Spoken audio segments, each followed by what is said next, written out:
So magic from the perspective of humanity, right? That's something in the sense, how do I put this? It is a personal representation of how you communicate with the universe. It is something that is built from your own understanding of language, of meaning, of value, of purpose. And it is how you execute that understanding into your life, right? This can be through a understanding of facts and opinions.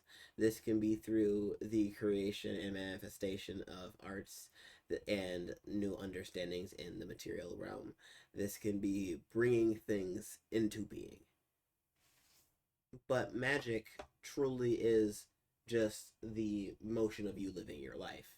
It is the motion of you coming to higher understanding on either a spiritual, a soul basis, on a material basis, or in one with your God, if that's what you believe in, and continuing to find greater understanding.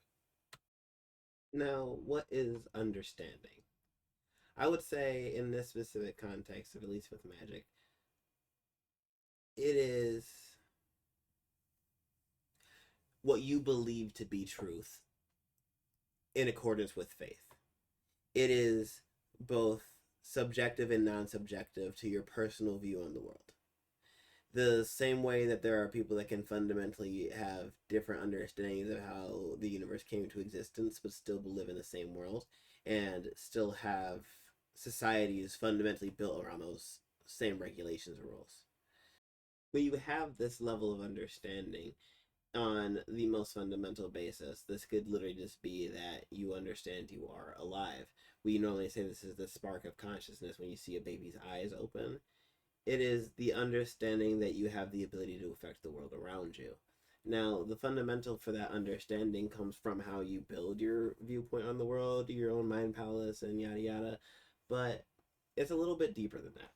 There is a version of yourself that is at all times in totality, in full completeness in your mind, somewhere in your brain.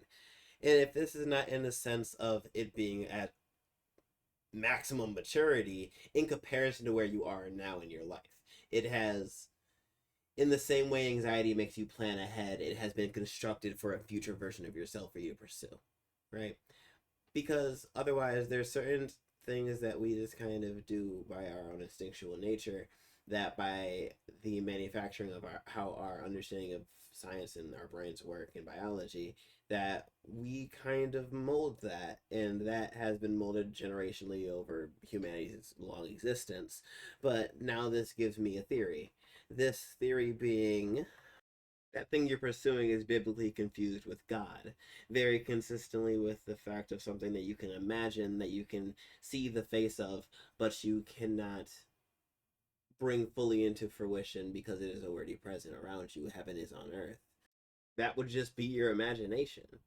And not in the sense of to take away the scale of the importance of things like the Bible, the Torah, the Quran, and other holy sacred texts.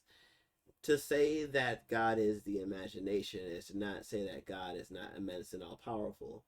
It is to say that heaven is already around you on earth. It is within oneself and already on the world around you.